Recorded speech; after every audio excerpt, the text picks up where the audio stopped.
gimbal and streaming phone set up in order to retype the title, and when I did that, it knocked the phone that I've got you on onto the floor. Right.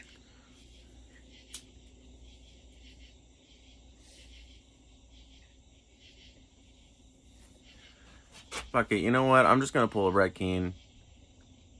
Tobacco. Tobacco. Tobacco situation. This is a tobacco situation. Just thought I'd let you know. You should not think that this is a cannabis situation. No, I just hate leaning over. When I fell, I landed on my back and I cracked my whole back.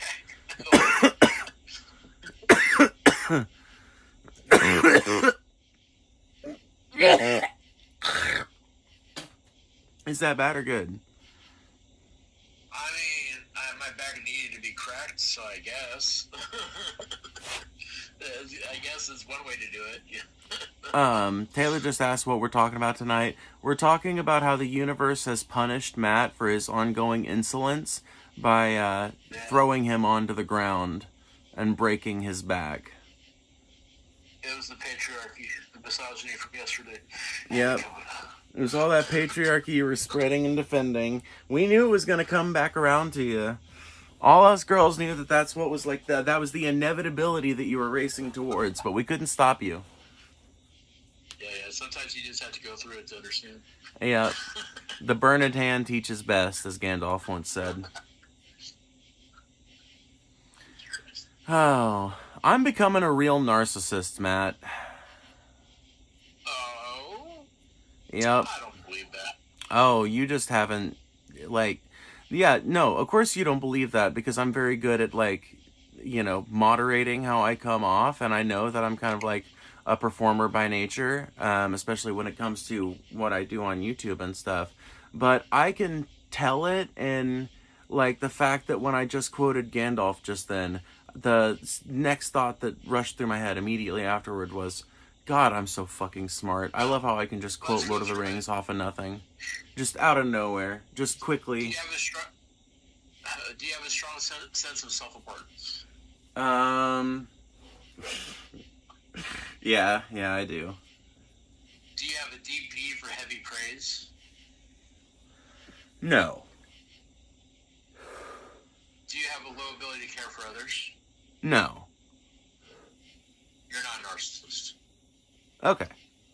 Maybe I've got a narcissistic tendency or two. I definitely have a super elevated, highly inflated sense of self-importance. I can detect that within myself. But I think I've demonstrated enough care for other people. We all have that. Because we all think we're important, right? Sure, but, you know, like, there is a part of me that still, despite the fact that I'm 28 and making, you know, $2,000 a month on YouTube with 15,000 subscribers, there's still a part of me that thinks that by the time I die, I will have changed the world. And that to me just rings of, you know, narcissism. Maybe it's the petty narcissism of youth, but, you know. It's like grandeur. Do you have like an over-the-top belief that you're superior or special and more important than others? See, this is where it gets complicated, because initially I want to say no, right? But then I think about it, and I kind of do. I think maybe I'm self-aware enough to push it down and make it not something that impacts my personality or my relationships a ton. And yes, that is an old school tobacco pipe. But I think when I think of like how I relate to the rest of the world and stuff, and how I tend to talk about myself and others, I can definitely notice a trend of trying to set myself apart from the masses or whatever. I know what we could do, Phoebe, if you're up for it. What? I could open a narcissism test and then, you know... Yeah, let's do it. You answer the questions. Let's do it. Alright, hold on. Let me find a good one. Let's see here. Psychology Today. That sounds right. 20 questions, 3 minutes. Okay. So, you ready? Or should we wait? Let's wait a minute. Let's see if we can get some more people in here. Those of you who are watching, please hit that like button if you can. Consider sharing the stream. YouTube is suppressing us, folks, and I don't know why, but you can change that. Just hit that like button, interact with the channel. You know what to do. And, of course, please ask interesting questions and support the channel if you've got the inclination to do so. Yeah, that's just YouTube's run by a man. It's the patriarchy trying to keep a woman down. Yeah, something like that. I think it's a combination of factors. Even though I'm pretty sure women make the most live streaming, don't they? I don't know. I mean, if you count all different forms of live streaming, then I would have to assume yes. But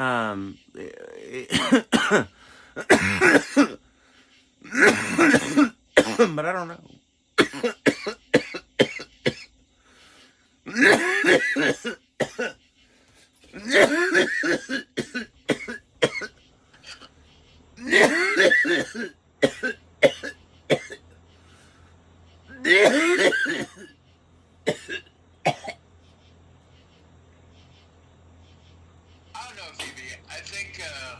I think you need to look into that cough. I know you call it a stoner's cough, but I feel it's a lot more exaggerated with you.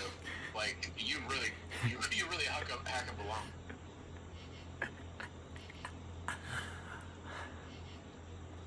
Hi everybody. Hi Seven Lilies, Taylor and Ozzy. Hi everybody. Listen. I'm 28 years old. I'm a woman in the prime of her life. I'm fine, okay? No problems, ever. You're just gonna live forever, no problems. Easy peasy. Yep. You know what, you think the invincibility of youth dropped off of me when I turned 25? No. Well, I know the body falls apart after about 30, and I can attest for that one. Nah, dude, So ain't you ever... 2 to 3 years left to go. Ain't you ever heard of Jimmy Snow? Jimmy No. Snow, you know? His name's Jimmy Snow and the snow never melts.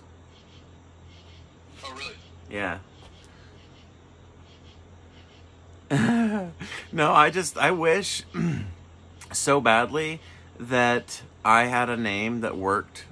I guess I could just add something to my name to make a funny little pun like that off of it, but it would feel like character piracy or something, which,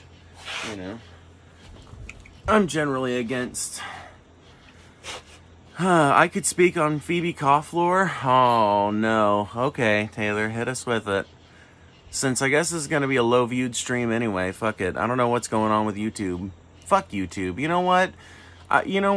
I make enough money off this platform, and I have enough good days to make up for days like this when it's just me and 10 buddies hanging out. So, fuck it. Whatever. I don't care. It's the live Q&A part. Huh? Well, that's been in the title for the last few days, though. That's been chat and Discord live Q&A. Variations of that has been in the title for a week now. So maybe that's the problem. I don't know. Maybe I'll edit that out of the title and see if it helps. Is it the war and Trump part? I wouldn't think so. Everybody else is allowed to talk about war on YouTube. Well, whenever you go live and I tell you to change it, you're like, well, maybe it's not. Maybe it is. Let me do it. And it works. Well, I just changed the title, so we'll see if anything happens, and I'll check the channel to make sure it didn't get age-gated right off the bat. Yeah, it doesn't say it got age-gated.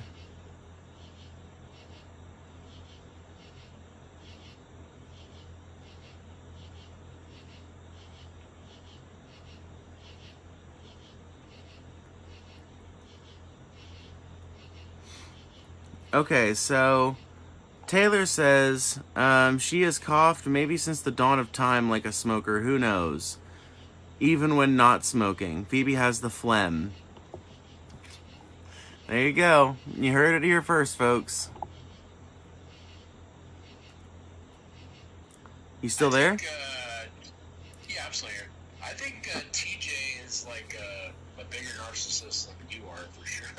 Oh, well, yeah, but, like, you know, TJ has, like, openly admitted that, talked about it themselves, so, yeah, I'm not saying I'm a narcissist on the same level that TJ is, and nor am I saying that me being a narcissist would necessarily mean that I'm a bad person or not in control of my behavior or anything like that. I guess it's just something I'm trying to remain wary of and cognizant of as I do start to, like, see more success on shit like this. But the only way that would happen is if you make up your own like religion, and then you could call yourself a chaos wizard, and then say you're your own god and you're the most important and you're the best, and then you would be on the level of TJ.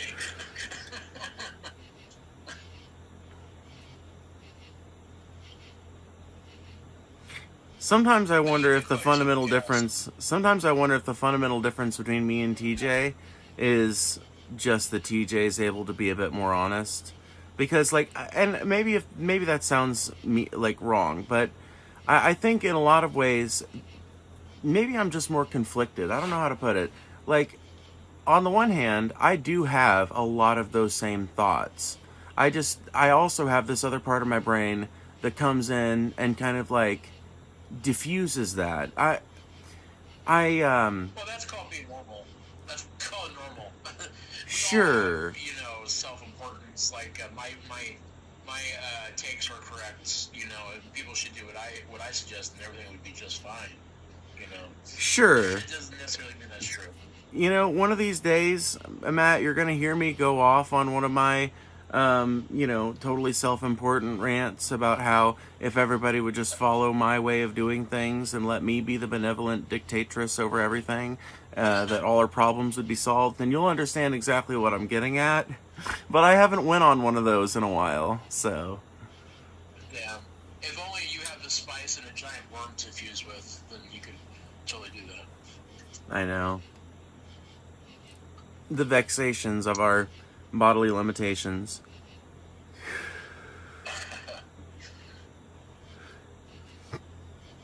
What is that saying? When I realized the weakness of my flesh, I was disgusted. Yeah. Hello, feed cats. Phoebe should be my sociology professor. Oh boy. I'm unqualified. I know a little bit about sociology and a little bit about, quite a few different things, but I wouldn't say that I'm well versed in any of them to be a teacher.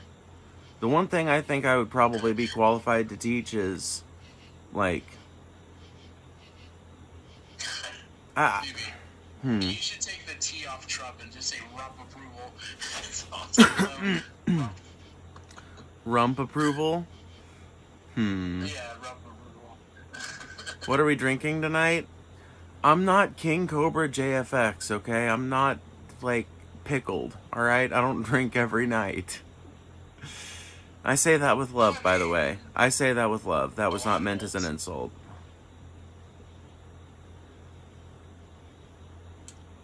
It's the anniversary of his death on Friday. The anniversary of whose death? King Cobes. Yeah, King Cobra. Oh, yeah. Pimp Monk's tomorrow, I think. Oh, yeah, I miss Pimp. Pimp never realized his dream fully. It sucks. He was on his way. I know, dude. If he'd not had his health issues come up, been able to recover, I think that he'd be doing better than he was before, honestly. It's just so sad.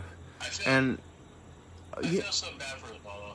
I do too. I can't imagine what she's going through. Dude, I feel even worse. The fact that, Huh? He was doing that all to buy a house for his mama. No, I know. And I don't know what happened with that. Who knows? I mean, who the heck knows?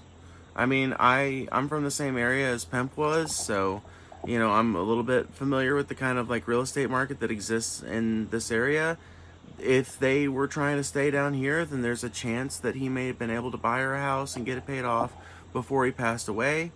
Maybe. There's also a chance that maybe that he was able to put a big down payment on a place and they've got like a very small mortgage that maybe they'll be able to support somehow.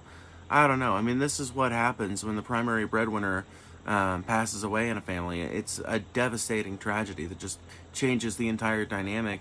And you know who I feel really bad about too? King Cobes in particular. He passed away basically after just kind of being abused by the internet for like 5 years. Right. And I mean, on one side, I also agree that people shouldn't have been helping him kill himself, basically. On the other side, I'm like, this guy didn't want help. You know, you can only help somebody. Well, let me finish what I was saying. Let me finish what I was saying, because my thing is this. Whatever. I think I'm honestly feeling the same way that Paul was back when Cobes first died. And I'm just remembering that. Keep that same energy. And nobody kept that same energy. Everybody, there were so many people that were, you know, cheering Cobes on when he was basically drowning himself in liquor, that came around only after his dad came on to King's, to Cobes' YouTube channel with a celebration of life video. And in the comments of that video, there's thousands of people talking about how they wish they had seen the signs earlier, or they wish they had taken things more seriously, or like being, I don't know how to put it. I think you're breaking up. I just say that's retarded, because how can you not see it? He was clearly an alcoholic. I know, and that's what annoys me so much about his death, is that it seems like his fan base pulled like what seems to me like a complete 180. It would be like if Chris Chan passed away and then all of a sudden Blue Spike was making a eulogy video. It's disgusting. It rings of fakeness and like low attention spans and the cheapness of human life. The cheapening of human life, maybe. Somebody in the chat asked, are you on any antipsychotics? No. I'm on exactly 0 medications of any kind. Other than cannabis, I guess.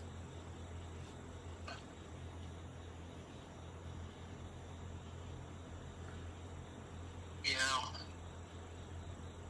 I don't know. I'm on two minds of it. Yes, they shouldn't have helped him get drunk. Well, if they're gonna help him get drunk, then at least don't fucking act like you... I don't know, man.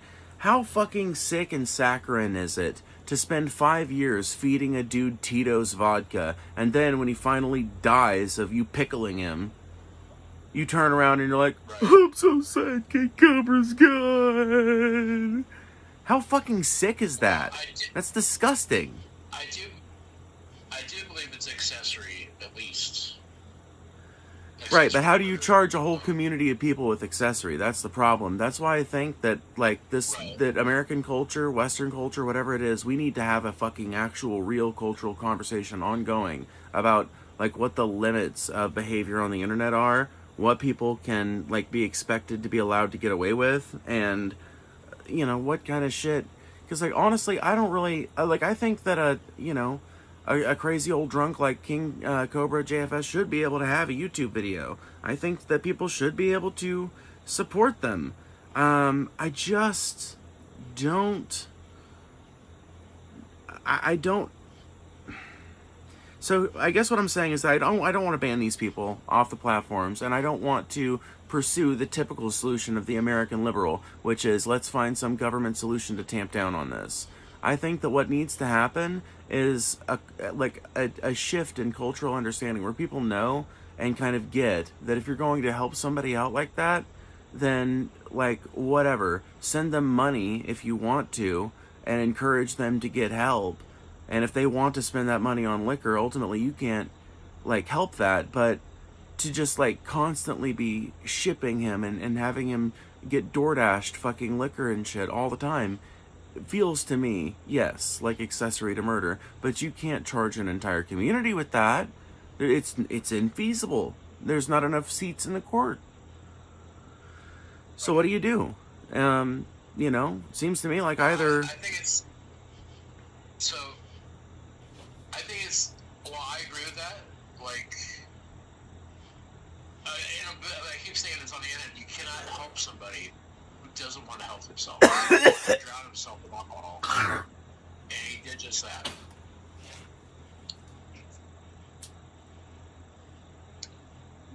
Was he like mentally disabled or low IQ or you know, in any way other than the fact that he liked to get drunk?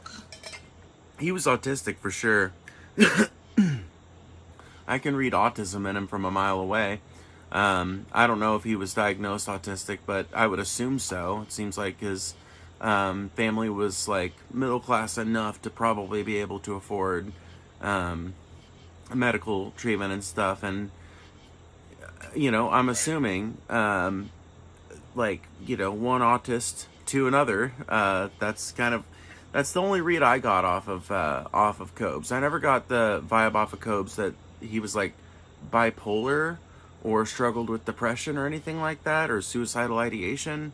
That never really seemed to be part of the vibe I got off of him, whether I was watching his content or watching people covering him. I really think it's just. I don't know what his dad did to help him. I'm sure he tried a lot of things. Oh yeah. There's no way do I think it's his fault. But maybe stage intervention or something.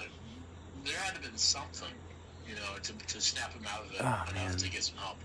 I have no idea. Oh man, I would love to get Ben in here to talk about this, but I don't know if he's, you know what, he's probably busy or tired, so I don't want to like. And I also don't want to make him like sad every time somebody brings it up. No, but he's like the only person that I'm friends with, and I would say that me and Ben are like baseline friends, acquaintances of some kind. I don't know. Maybe he wouldn't say that. I don't want to, you know. I mean, I don't want to assume. Thing when you forcefully put somebody into like an asylum or something, what's that called? It differs from place to place what it's called. But I just want to finish what I was saying real quick. All I wanted to say is the only reason why I said that is because Ben is like the only person that I know personally that, you know, like knew Cobes and like knew him well. Although maybe Shabisky did as well. I don't know. Bisky, Ben, if either of you guys are listening and y'all want to hop into my my community Discord, we could definitely use the extra knowledge from people who knew him better. To me, I don't think that it was like a matter of mental illness. There are tons of people like King Cobra JFS that are supported by means other than like the internet and a dedicated fan base. And there are a lot, you know, there are a lot less dignified ways that those people sometimes die. I mean, there are dirty kids that are like that who, you know, they spend pretty much most of their day spanging so that they can afford to get a little bit of weed and a little bit of liquor at the end of the day. They get shit-faced pretty much all night, either with a small group of friends or alone in their tent and under a bridge somewhere. And a lot of those people end up dying, you know, far more ignoble deaths in tremendous amounts of pain and deprivation. And so that's why I'm trying to be nuanced on how I talk about it. I'm trying to make sure that it's clear and obvious that I don't want to strip people of their ability to have a platform. I like the fact that weird eccentrics are able to have a platform on the internet now. I like that. I don't like how people are treating other human beings on a mass scale like this, and I think it speaks volumes to the degradation of our society, the breakdown of socialization, the growth of alienation and isolation. Right. And all I want to say is, like, I also, unless he was mentally impaired, to the extent where he needs somebody to take care of him. I don't want to strip him of his own accountability for doing what he did to himself. Yeah, no, for sure. I mean, that's the other side of any argument like this, is if you put it all on the audience, then you are basically giving someone who, as far as I can tell, was maybe autistic but didn't seem to be mentally handicapped and, handicapped, quote unquote, in any other way. You're basically depriving them of their agency if you put it all on the audience. And I 100% agree with you there.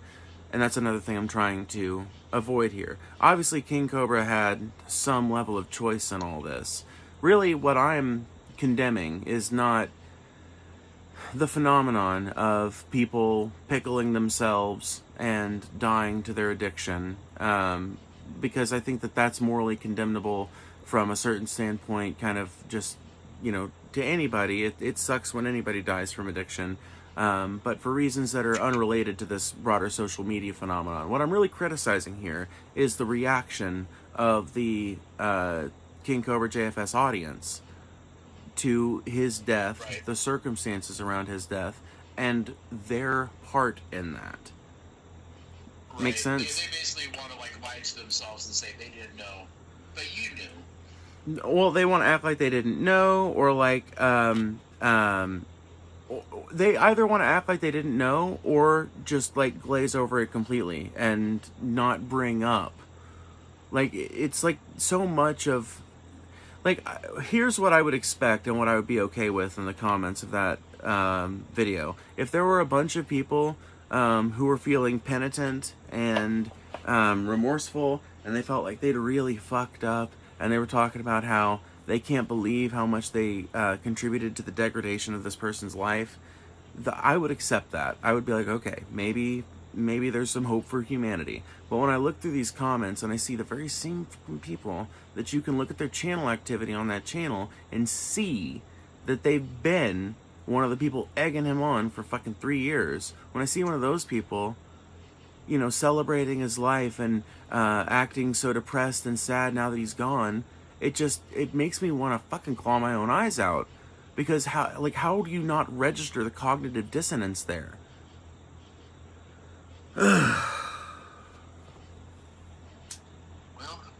people just don't want to admit that they had a hand in killing somebody, or abusing somebody, and they'll obfuscate their own liability in that.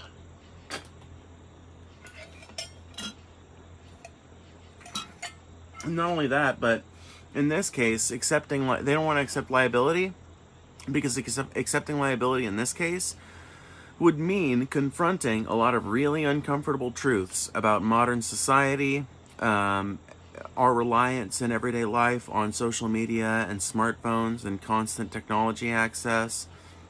It would involve answering hard questions about what kind of person they are and what kind of person their friends have been, and what exactly are the limits of contributing to someone's delinquency when they're a grown adult that can make their own decisions. Because here's my thing, right?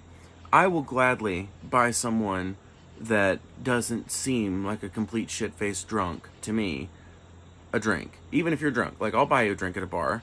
But if I go to the same bar, for 3 times in a week, and every time I go there, you're there, and you're shit-faced every time, I'm not going to buy you a drink on the 3rd night, because I'm going to feel like I'm contributing to someone else's horrible life decisions. I'm not going to help you pickle yourself, right? That's how I am. Similarly, if someone's desperately trying to get off a fucking crank or something, and I've been watching them step down their dose or something, I can understand, needing to get some of that. Or somebody, there are drugs that some people consider way too hardcore that I don't want to mention on stream because I don't want to lose the viewers, but I can understand that there is a moderate amount of usage for some of these drugs that many normies don't recognize, but I'm not going to help someone, end their own life with a coke addiction. I'm just not going to do that, right? And I think that the same kind of personal responsibility should be felt in a fan of someone like King Cobra JFS. If you bought King Cobra's alcohol one time because you were in the midst of a really badass stream and you didn't know the full context and you were just getting to know him, you thought you were just helping some cool, edgy motherfucker get drunk, okay, fine, whatever. But if you then kept on doing that as he continued to drink himself into an early grave, I think you're a piece of shit. Yeah. That's how I feel about it. Let me take some questions from the chat real quick. I'm starting to think the population crisis might not be such a bad thing. I'm starting to think you don't know much about human dynamics if you think the population crisis was a bad thing to begin with. The only reason it's considered a crisis is because it's kind of a crisis to capitalism. But capitalism needs to go away anyway. Let's see here.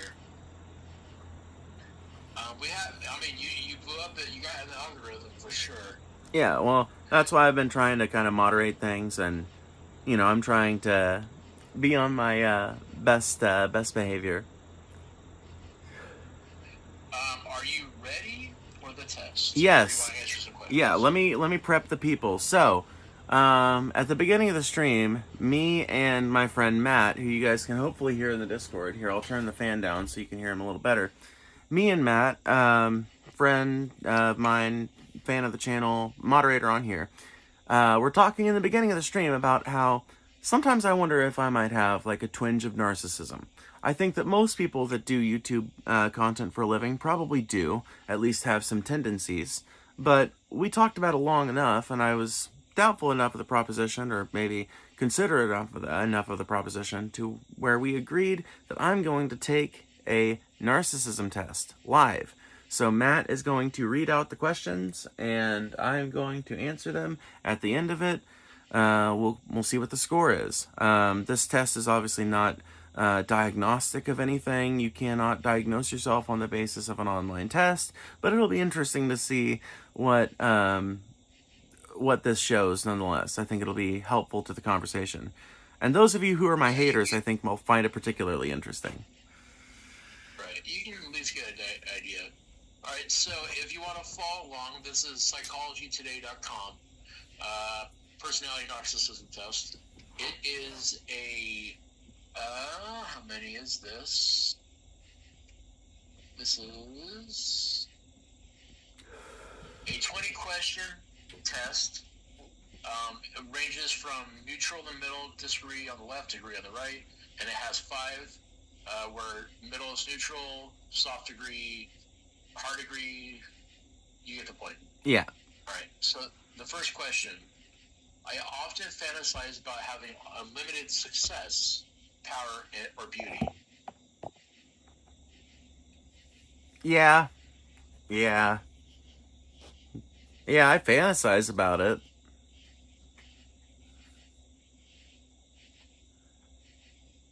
Strong or soft? I would say strongly agree. Okay. I deserve to be treated with utmost respect and deference, regardless of the circumstances. Hard disagree. Hard disagree.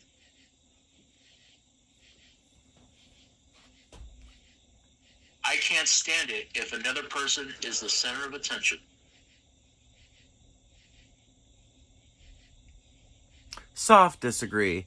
I mean, obviously, I like being the center of attention, but I can definitely stand being amongst my betters for sure. And I enjoy it. In fact, when I think someone is legitimately leagues above me, I think it can be a really enjoyable experience to be around them, to maybe learn from them, to impress my social status upon them, you know, and elevate mine, therefore. Anyway, so I would say, yeah, soft disagree. All right. I don't know if I'd make a good leader. I don't know if I'd make a good leader? Yep. That's a really weird way to word that question. Huh? It's how you think. I don't. So but think about it. How it's worded. I don't know. So it's asking you if you know or don't know whether or not you would be a good leader. I don't Right. know if I would be a good leader.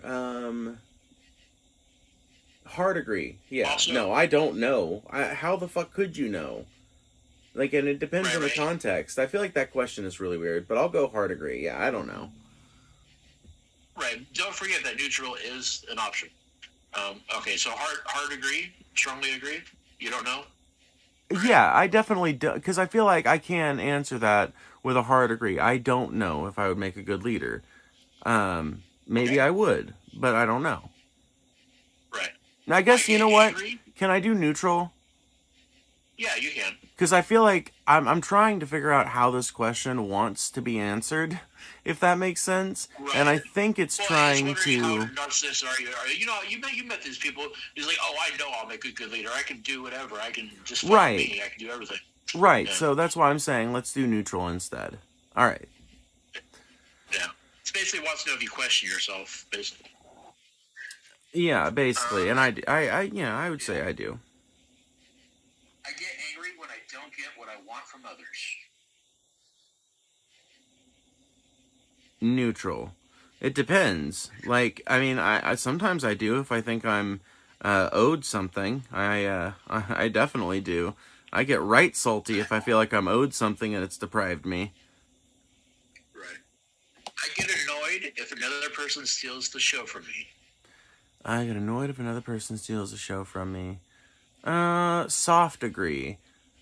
Um, yeah, I would say soft agree because, like, on the one hand, sometimes it works and sometimes it's fine, and I'm like grateful. But most of the time, if I'm on a roll and like if I'm in a really good mood and I'm just hitting it really hard and I'm getting the results I want, and then somebody tries to butt in or they are trying to like take the clout or whatever, that can be a little annoying. But it's kind of rare that I find myself in a situation where that is even really a thing. Like, if you're in a cooperative environment, then you're sharing the spotlight already. And so it's kind of already competitive in that way.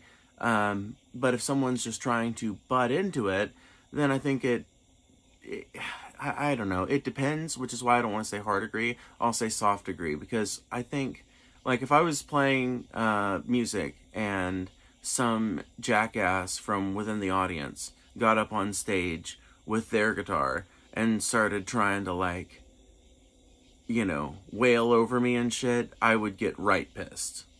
But on the other hand, if I Right. was playing at a rainbow gathering and I was, doing a song and I was singing and I was playing, and then it gets to an instrumental portion, and then somebody else steps in and they start, like, wailing a nice solo on their guitar, then I'm going to be really grateful for that. And it doesn't feel like they're stealing the show from me. So I think it's conditional, and I will therefore say soft agree. Okay. It's hard to show my vulnerabilities to others. Hard to show my vulnerabilities to others. No. Hell, no. Yeah, I mean, I feel like you could answer that one for me. Hard disagree. I show Hard my disagree. vulnerabilities for a living. Right. I like to show off. Give me 1 second. I'm just going to let the people know what's going on. I am taking a narcissism test on psychology today because me and Matt ended up talking about it at the beginning of the stream. We will be taking lots of chat questions afterwards, and if you would like to make sure your question gets answered or read, please consider sending a super chat because I will be reading them at the end of this test. Just so you guys know. With that, what was the question?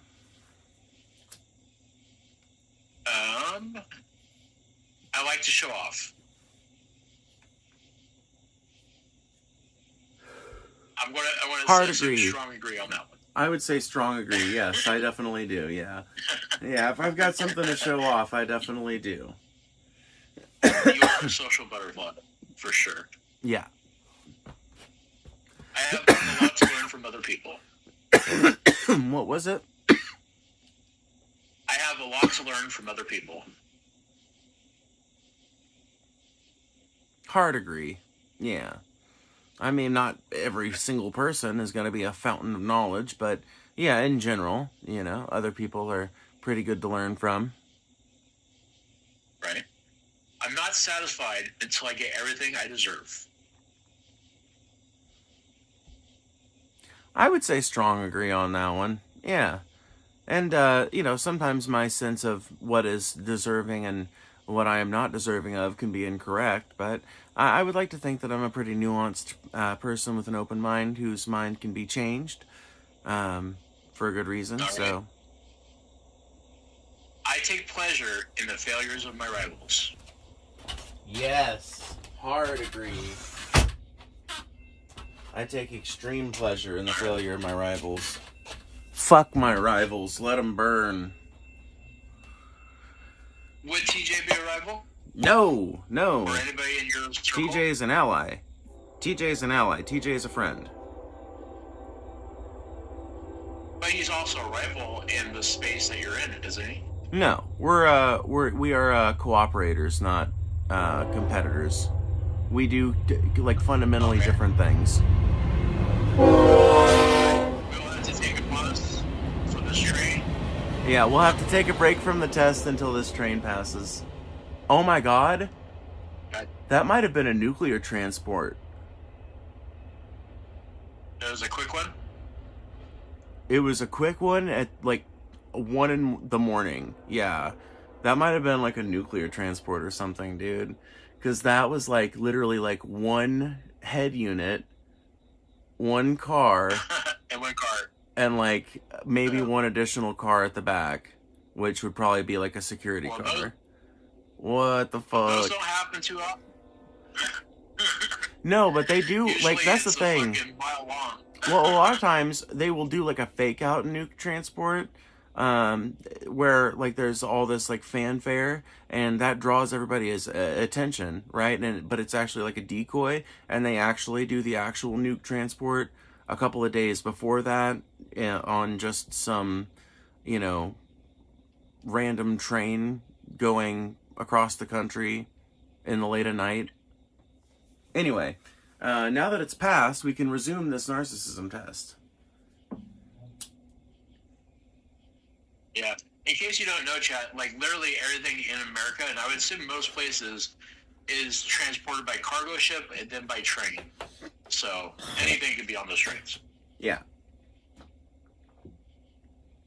Okay. I expect special treatment from others. Soft disagree. I don't expect it, but I do enjoy it. Start to feel badly about myself when I go unnoticed. Hard agree. Yeah, I like to be noticed, even if it's not always for reasons that are being perceived immediately as good. I like to be noticed.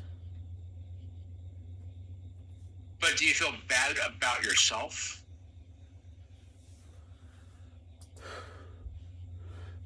Honestly, yeah. Or you just feel bad that you're not being noticed? Okay. Yeah, so I will feel bad about myself. That's why nobody's noticing you. Yeah, I mean, it's I gotcha. Okay. Yeah, anyway. I know this next one. I don't even need to tell you, but I'll say it anyway. I think I'll be famous someday. What is it? I think I'll be famous someday. Oh, yeah. Hell yeah. Hard agree.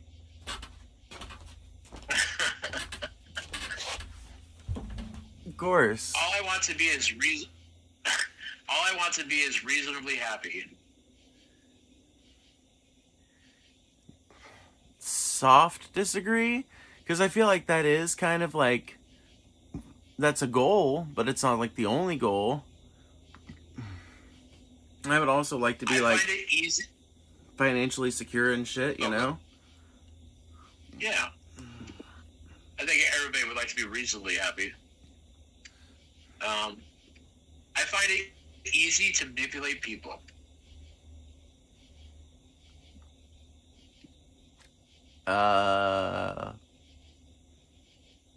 Oh shit, I think I hear something. Be right back.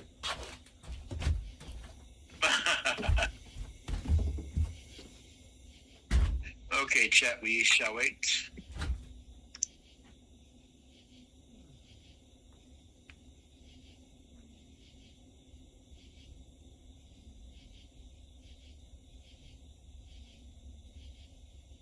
We shall wait, chat. We shall wait. We shall wait. Wait.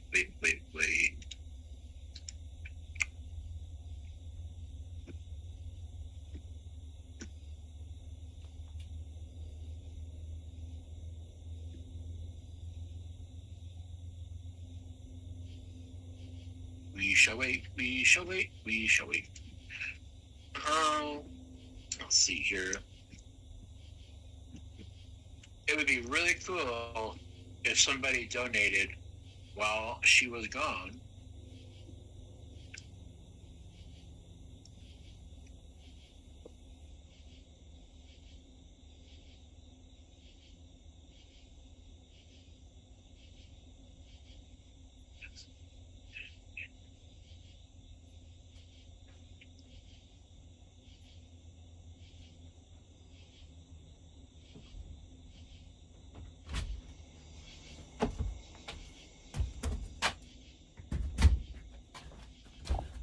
Alrighty, what kind of trouble we've been getting into, chat?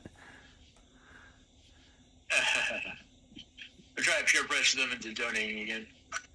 Nice.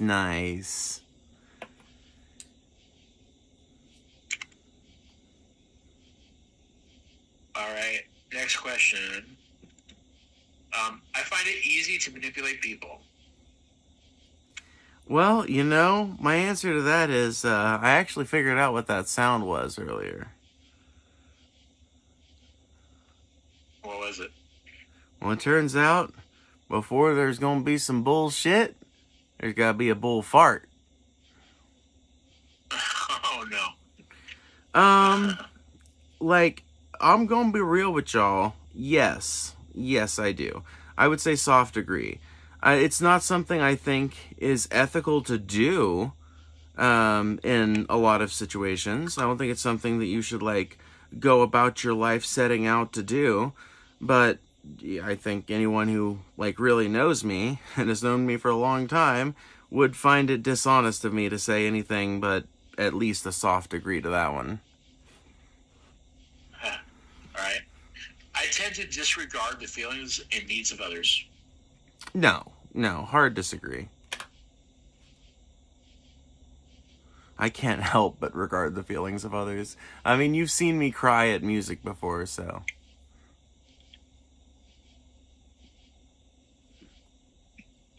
Elle is asking. Elle is asking in the chat, and I haven't seen Elle in a while, so I just want to say shout out to Elle. What's up, girl? Are people normally allowed to join the live chat, or is it just a more rare thing? Yeah, no, I mean, you can hop in after the narcissism test is done. I don't know how much longer it'll be, but yeah, after that's done, I would love to have you on again. Anyway. I tend, did you say strong agree, soft agree? Or what was the question? Strong disagree. I tend to disregard the feelings of others. I tend to disregard? Yeah. Okay, hard disagree. Hard disagree, okay. Okay. Having authority over others is important to me.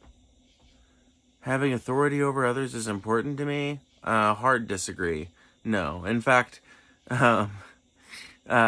maybe this just speaks more to the manipulator point or whatever. I hope not, but I personally think it's a bit too much responsibility to be in a leadership role in most instances. And where authority is concerned, in a just society, authority also comes with immense responsibility.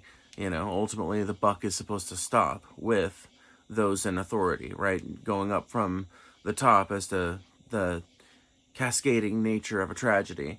And I wouldn't want to be in that chain of affairs. Having been in that chain of affairs a few times, it doesn't, it's not a thing that speaks to me, and I think that's because I don't have this, driving desire to build myself up above other people and make myself into some great entrepreneurial capitalist warlord or whatever. I've been in a few managerial roles and had authority in a number of positions throughout my life, and it's just never sat right with me. So Right. All right. 2 questions to go. When others get a sense of my true needs, I feel anxious and ashamed. Hard disagree. No. Why would I get anxious and ashamed because somebody finds out about my true needs? That doesn't make no sense. Well, maybe what if you were ashamed of those things, like sexually or something? But if you're open, you probably wouldn't feel that way. If I ruled the world, it would be a better place. Yes, hard agree. Yep. Mm-hmm. All right, let's see the score. Hopefully, this isn't one where you have to put an email or some shit in. Let's see the score. Okay, no, it is not. Okay, you want me to screenshot it so you can read off? Yeah. Screenshot it and I'll read it off and I'll show the people.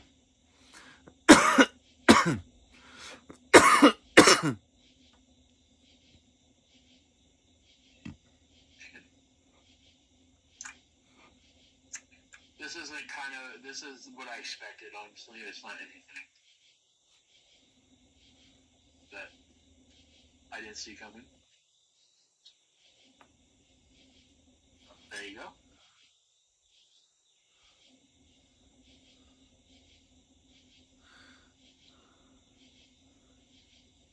Oh, okay. Yeah, alright, that's not bad. So, I'll show you guys real quick. It's not much, you can't really see it much. But, there you go. Oh, shoot. Hey, thank you, PQ. I appreciate the $100. Why don't you have a drive to do better monetarily? I do have a drive to do better monetarily. That's one of the reasons why I've been investing into the channel, buying like better microphones, maintaining a better phone to stream with. You know, I've got set lights now, etc. But I just don't have any desire to gain wealth exponentially or endlessly. I've got a couple of like material goals I've got that are long term in terms of like I want to buy land in some other state so I can get out of this awful humid southern fucking swamp ass climate. And you know, I've got some things I want to do in terms of that. I want to be able to continue doing this for a living and invest in the building of a outbuilding studio so that I can do that and be comfortable doing that year round. There's things I want to do that are monetarily empowered that require me to make more money than I do now. But once I've achieved those things, I really don't care if I've got like all that much more than what it takes for me to live on and put a little bit back every month. Like, I'm not one of these people that is driven by like an ever expanding list of material needs or desires. And so my drive to improve myself monetarily extends so far as the pretty lofty, admittedly, material goals that I have, but ones that are achievable for somebody with my talents and the direction that I'm going and stuff. So it's not that I'm necessarily like not driven to improve myself monetarily. I'm just not driven by that solely. And I don't want to do that at the massive expense of other people, nor do I want to do that by oppressing or exploiting other people in an employment relationship. But thank you for the $100. I appreciate that a ton. My narcissism test score is 54 out of 100, in the middle. You are somewhat narcissistic. Your results indicate that you may be self-aggrandizing, egotistical, or manipulative at times. You may sometimes struggle with empathy, humility, and a realistic perspective of yourself and others. Your relationships may suffer as a result. Yeah, that's basically what I pretty much expected. I mean, it's like, yeah, I'm not ruled by an overwhelming narcissism, but I've definitely got some tendencies, for sure. I'd say this was productive, because you were doubting me at first, Matt. Well, I just assumed because I believe most people fall in the middle. I think that's the majority. I don't know. Because we all have a sense of self-importance. We all can be manipulative at times. We all sometimes have empathy issues with others. All of us I mean, that's pretty can much be, it. but I don't know. Yeah, it's just at what levels you are. Some people are extreme and are considered legitimate narcissists, and most people probably fall in the middle. Maybe.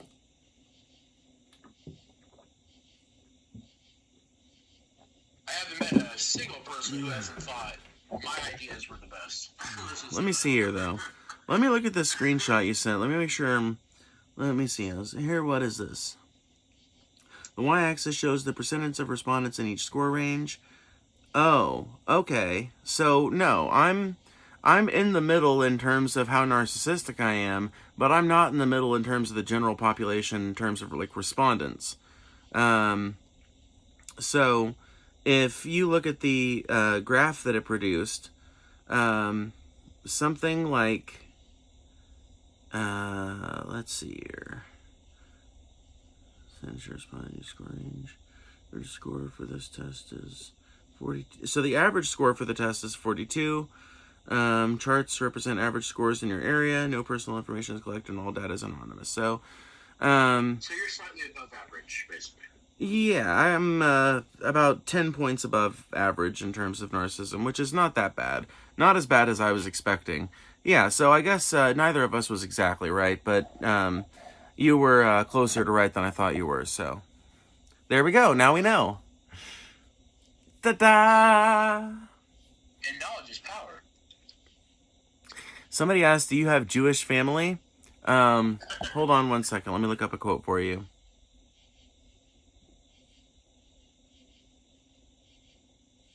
All day long, I bitty bitty bum.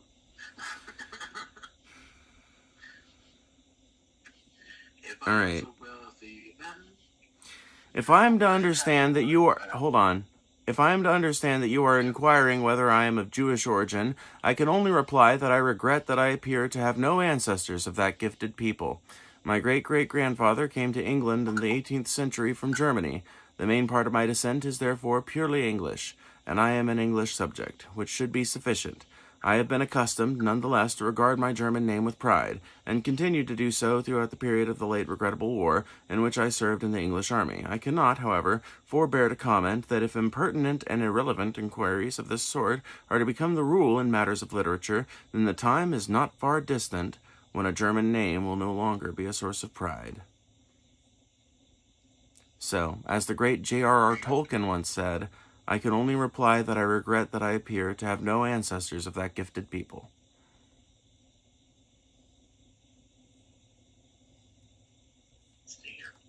I kind of want to do another test, but what would we do if you... I don't know. Elle was talking about wanting to maybe pop into the live chat. I'm not sure. Elle, were you saying you wanted to come into the voice chat, or were you talking about like the actual text chat, or what were you... Because if you want to pop into the live chat, I will move you into here. And, you just have to go into Stream Guest Vet. Maybe we will do another test. I don't know. I guess I'll take the test while you... I'll take it.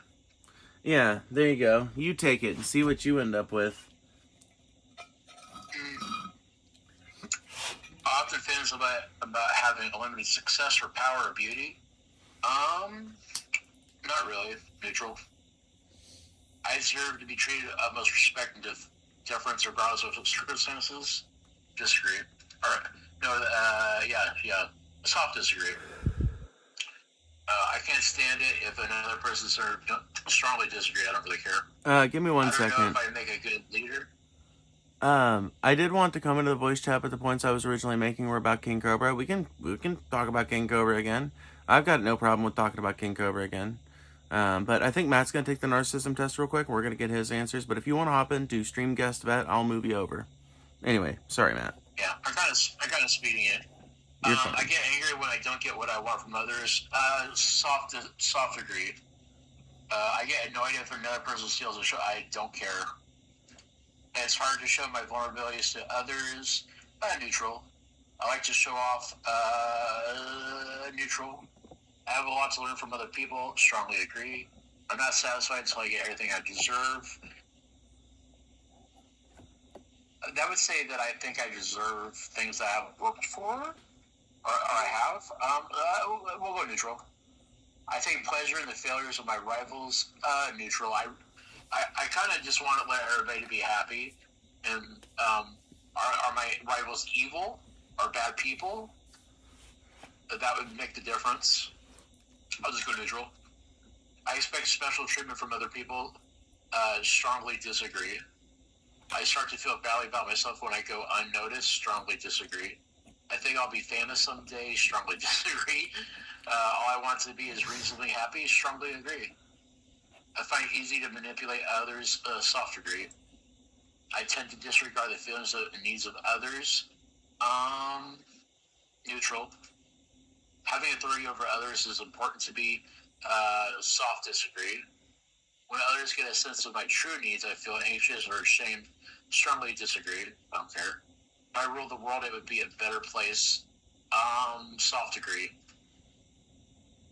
All right. You're low in narcissism. There you go.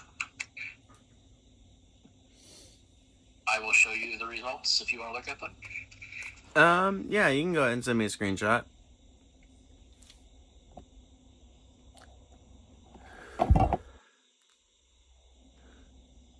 Oh, also, what's up, Elle? Hello. Hi. Wow, 29 versus my, 54. Oh, no. Wow. It's nice to see two opposites get along so well. Well, I'm more of a let bygones be bygones type of guy. Even. And I think Definitely. I like to think I'm a pretty well-adjusted narcissist to whatever degree I am. Oh, once again, I'm not going to diagnose myself on the basis of an internet quiz, but to whatever degree I'm narcissistic, I like to think that I'm pretty well-adjusted and that I've learned to live with it and maintain some pretty positive relationships despite that. So, it works out, Is it fair to say you may have narcissistic tendencies, but not a narcissist? Yes, that's what I was saying earlier. I think that that's actually probably the best way to put it, yeah. Oh, nice. It says that I'm empathetic, humble, and grounded. Which I Aw, agree with. yeah. Laying all the compliments on you because you got a fucking 29. Look how humble I am.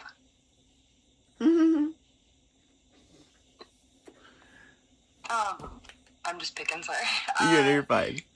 My point from earlier that I wanted to bring up is when you guys were talking about King Cobra, one, I didn't know he had passed away, which was really sad to learn, but I stopped watching and checking in on Josh Block for a similar reason. Oh, I have no idea who that is. Yeah, catch us up. Phoebe, do you know who Josh Block is? Not off the top of my head, no. Okay, Josh Block is this guy from New York, and he originally got he originally went viral for singing really off tune the New York song. Oh, yeah, okay, yeah. Yeah, he got viral for that, and then he himself was a tour guide in New York City, and when he became viral, around the same time, around the time where he started his channel, he went through a hard time. His mom had passed, and he became an alcoholic. And then when he became viral, people started slowly turning him into a lolcow, and then started encouraging him to drink more and more and more and more.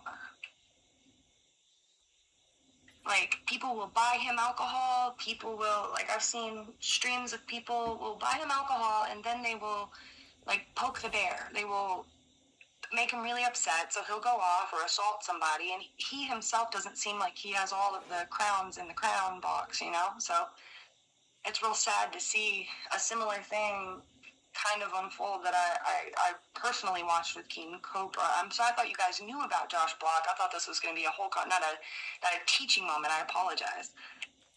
Hey, that's okay.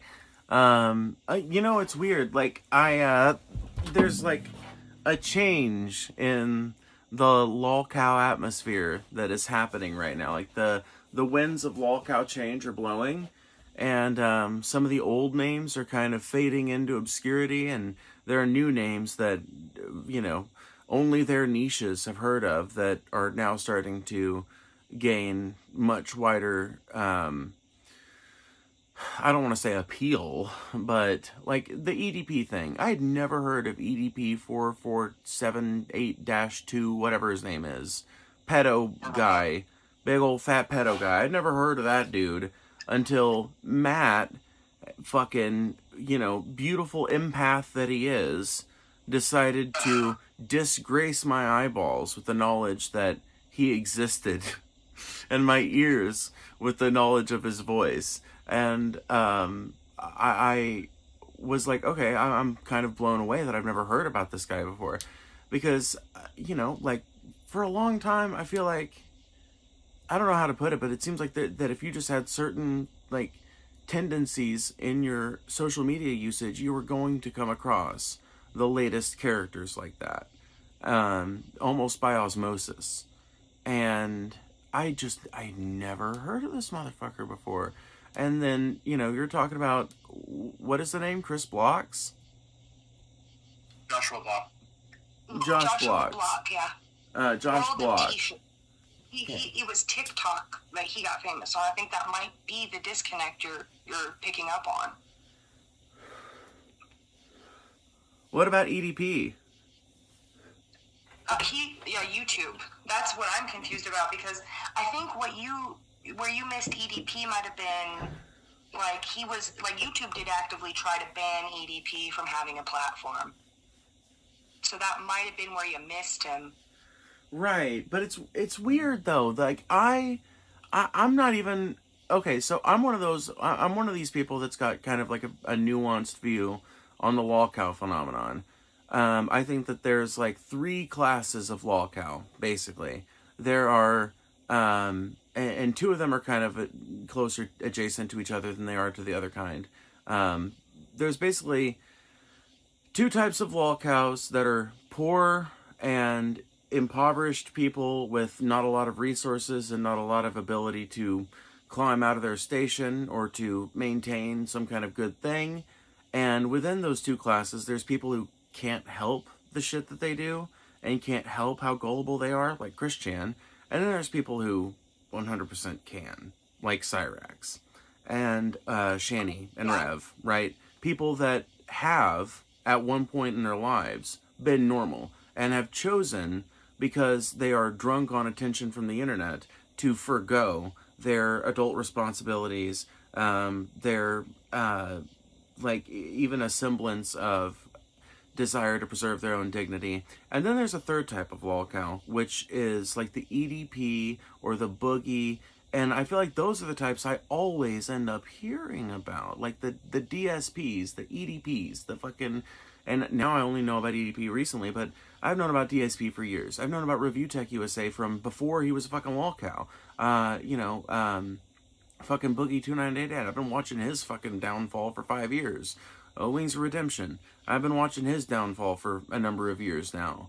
There's so many people I can think of that fit that description, and it seems like there's like a whole new cast of people that are replacing some of these old time-honored names. Like who knows? Maybe people like, you know, Josh Block will end up supplanting Shani and Rev in popularity. I don't know. It's weird to think about. Do you guys agree with me that it is incredibly strange? I'm not saying there's anything wrong with people that are eccentric having a platform. Listen, the same criteria that would ban Shani and Rev off of YouTube would ban my dumb ass off of YouTube, okay? But do you guys not think it's kind of weird how much our society and like a subset of our culture has started to narrow in and focus in on the relentless, like, cyber torture of internet eccentrics for fun and pleasure? Is that not weird as fuck? It is really weird, yeah. But I don't know how much of that is just how people always were versus they have this because of the internet. Did the internet just bring it out in people, or was this like a change in their personality? That's a hard question. I don't know.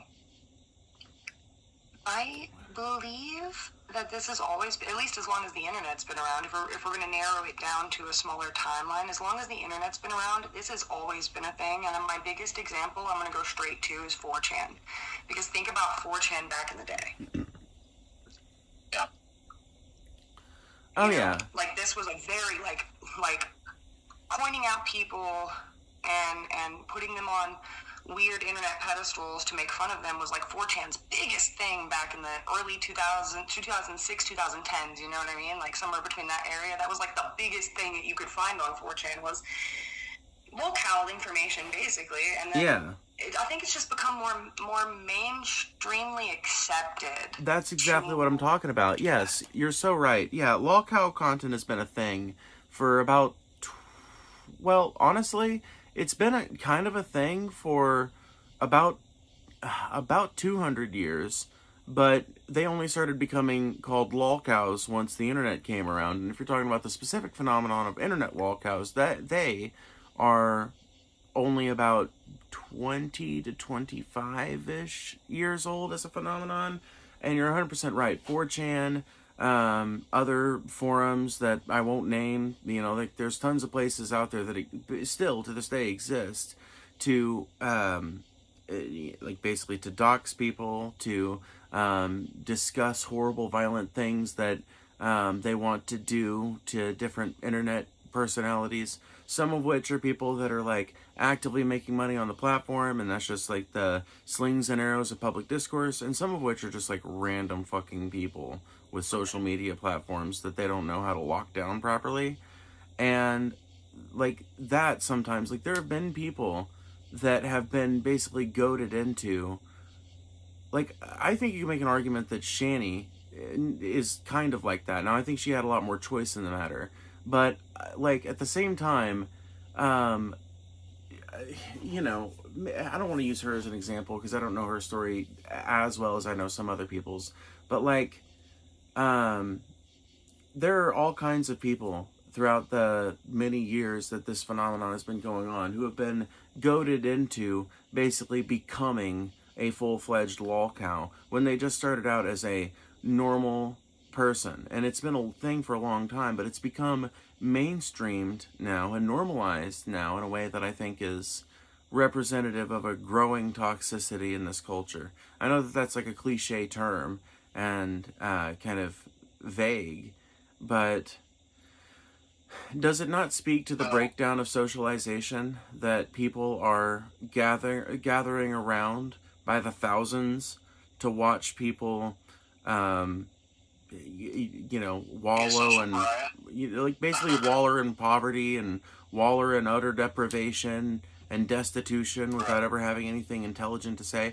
Like, it's one thing, like there are people who listen to me because they genuinely like listening to the shit that I have to say and they think I'm somewhat smart. I may disagree with them. I think I'm a fucking idiot, but hey, at least I've got some audience, like some people that watch me for that. The only reason why people watch people like Shani and Rev or fucking Boogie2988 is because they want to see what crazy shit they're gonna do next. They want to see how they're gonna hurt themselves next, or shame themselves next, or overshare next. Yeah, well, Phoebe, if I had to point the mirror back at yourself and ask you, why do you find enjoyment in making fun of Boogie or Brett King? I think whatever answer you come up with is probably closer to the answer of why everybody else does it than you would think. On the other side of things, too, before I lose track of this thought, because I think it's kind of a cool thought experiment, but isn't it kind of messed up that, yes, this is increasing at a rapid rate? Yes, it does speak to the, like, I guess, condition of the disgusting condition that that humans can just be in, and how we can make things normalized. But on the other side of things, isn't it not crazy that it's also creating a market for these people to do this stuff to themselves? Like I was going to say earlier, Josh Block, I believe he started off as a normal person, and then I believe he realized that he is more viral, more seen, more viewed, and paid more if he acts a certain way. Therefore, it creates a market for lolcows. Oh yeah, and that's actually a really good point to bring up, and I think helps kind of segue into a broader and perhaps more poignant point, which is that as things are right now, because of all these audience phenomena that we've been talking about for the last hour or whatever, and because of the way these platforms are structured, because there's like a market for it, that means that people who probably never would have fallen into lives like that are going to fall into lives like that. And something, I can't remember if it was you, Elle, or Matt, because I get thoughts confused in my head. I had it pinned up there like on a corkboard, basically. Somebody said, you know, there have always been people like this, or something to the effect of that. There have always been people living like this. And I instantly thought back, and yes, I have hung out in my many years as a stoner and a person who's lived in pretty desperate poverty most of my life. I have hung out with people who are just one viral TikTok of theirs away from being a lolcow. And, you know, like many, many times. And it normally takes a pretty specific set of material conditions to get someone to that place. Normally, people that are living in conditions of utter destitution, with really bad addiction problems, with very little prospects, it's usually because they had parents with addiction issues, because they were born into a pretty impoverished area, because their parents didn't make very much, and you put those things together, and it makes it very much more likely that person is going to continue, that they're going to stay stuck in that cycle of poverty. But you can end up, now that there is a market for crazy, drunken, or drugged out, or insane lolcows doing things that jeopardize their own health and mental well-being and everything else, there are people that are now allowing themselves to slip into lives like that just so that they can continue enjoying that influx of attention and whatever money that they're making from it. And it's so self-destructive because, like, ultimately, I don't know how much King Cobra JFS ever ended up actually making out of his YouTube channel, but if he did have any savings, it's not like he got to enjoy it. If he did have any investments, it's not like he got to enjoy it. And what ultimately happens to that? So much of that wealth and that transferred money just ends up disappearing into the vague hands of the global marketplace. And their memory is forgotten like so much, like so much wind in the summer grass. These type of people, I feel like have always been in society. Oh yeah, well that's what I was getting at. Like that's the thing. They've always existed, but what the fuck does it say about our society and about the capitalist tendencies of the way we've allowed things to be run up till now, that we have created a marketplace for people to put themselves in that position? That's what I'm saying. There have always been insane, drug-addicted people. Right. So I guess I would wonder two things. One, if they didn't have this, would they have a career or make money at all? That's the sad thing. And secondly, is it hurting them more than it's helping them? That's the sad thing. In some cases, some of them would be better off. Rev and Shani would be 100% better off if no one had ever given them the fucking time of day. And if their spending spree had been able to get stopped quicker, intervened in by family and shit like that, maybe intervened in by the state, who the fuck knows? Conservatorship, I don't, like, none of that was going to happen while the internet was goading these people into exceedingly more insane adventures. You know, like, I'm not saying that they don't have any personal responsibility in that. Obviously they do. And I think that they're idiots for misspending their money the way they did. I can't excuse the part that society and our culture played in that exchange. Right. Yeah. The world is a fucked up place, what can I tell you? Like, okay, here's what I'll say. There didn't used to be an incentive structure, despite what conservatives would tell you. There didn't used to be an incentive structure for living like a fucking drug-addicted pauper, okay?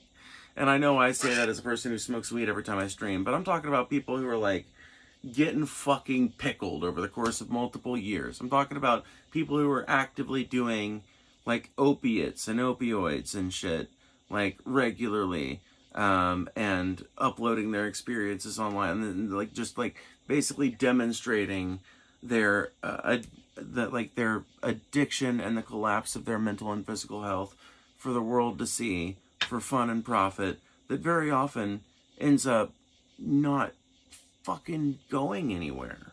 And, like, you didn't used to have an incentive structure for that. Like, if you ended up at the bottom... Do you think the incentive structure is a portion at fault for the reason why it's expanded so much? Yes. Yes. Would these people be these people anyway, with or without that incentive structure? Not all of them. Exactly. Thank you, Al. What about the people who support that incentive structure?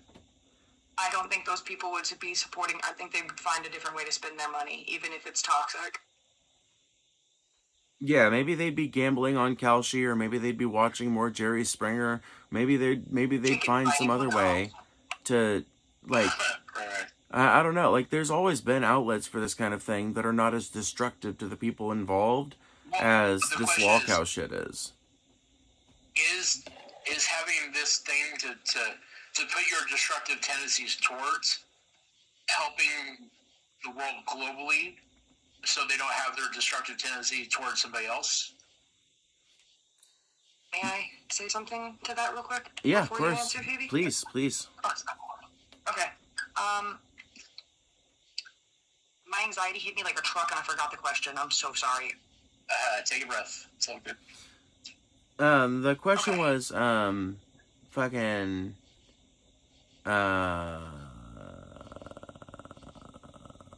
stoner brain. Shit, anxiety hit you, stoner brain hit me. Fuck, Matt, you're the only person here who's responsible. Can you relay that question for us? The question is having this outlet for destructive tendencies actually helping them to keep their attention on this instead of doing something to people closer to them? I answer your question with another question. Go for it.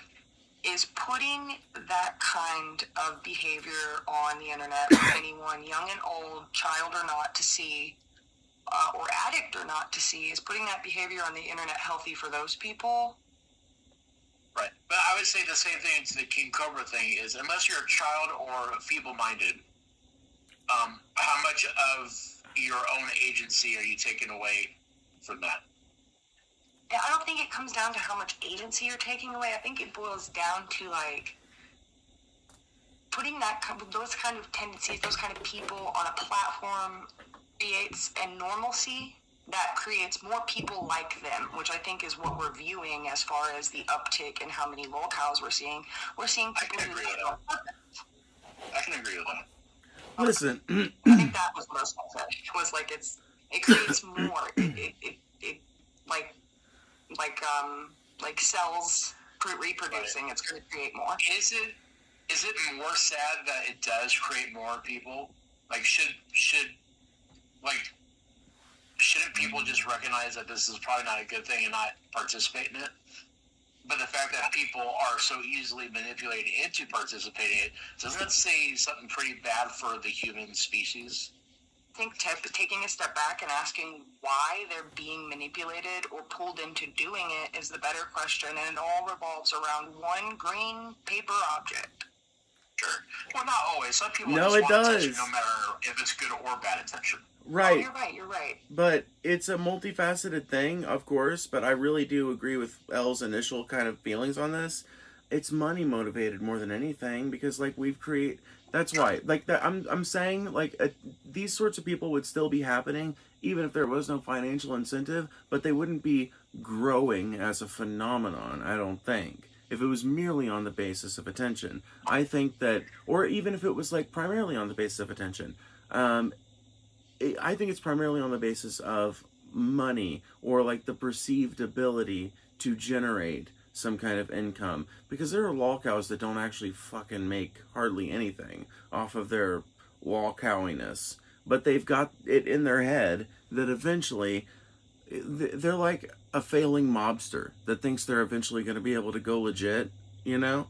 They've got it in their head that eventually they're going to hit that number of watch hours that they need and that number of subscribers that they need before their channel gets banned so that they can get monetized.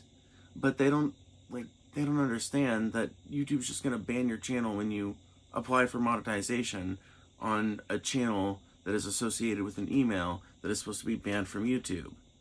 So like it's not like it's a failing proposition for a lot of these people. All they can, like the smart ones, figure out other ways to monetize the attention that they're getting, and I think that exists in high enough levels. Certainly true of King Cobra JFS, for example. Certainly true to some degree of Shani and Rev. Certainly true to some degree of G-Man. Like I could think of a number of other people of varying levels of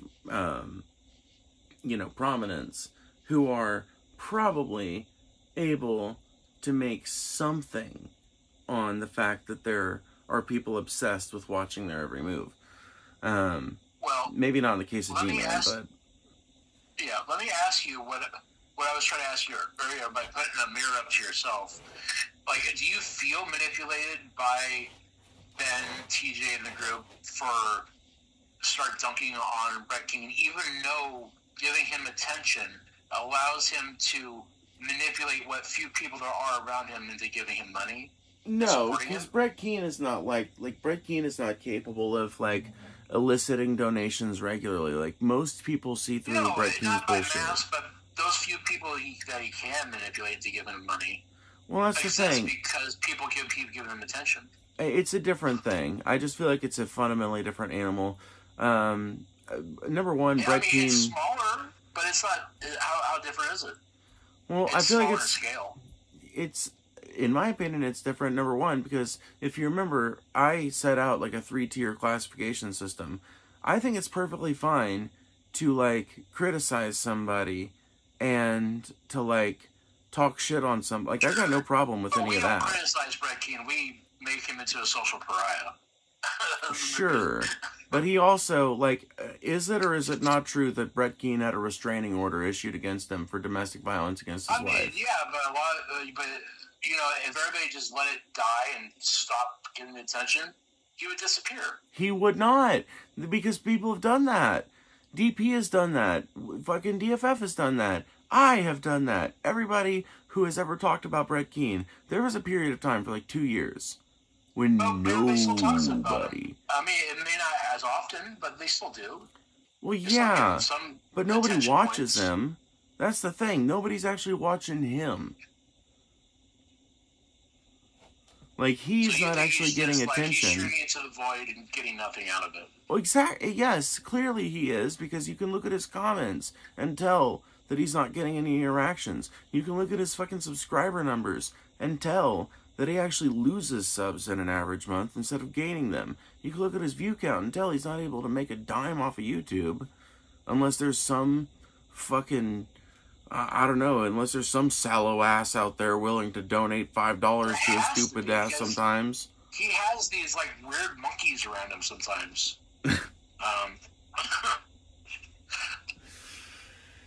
Oh, he does indeed keep an island of misfit toys.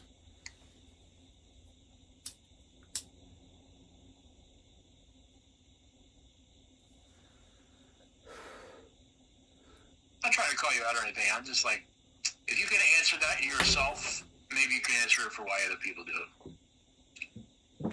Well, that's the thing. I understand why other people participate on a fan level in certain ways.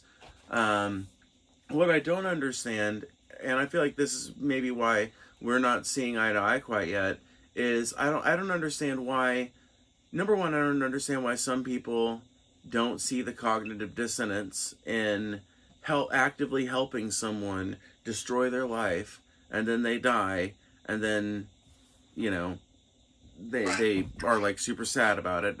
That to me bothers me because, in my opinion, I feel like we already had this conversation, right? So to me, like, that is the main problem with it, is people being encouraged to destroy their own lives at the behest of an audience that is paying for them to do that.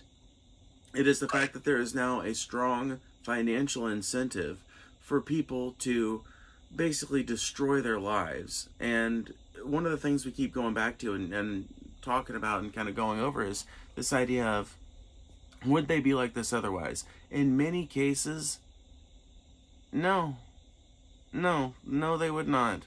Boogie2988, for example, did not need to go lolcow mode.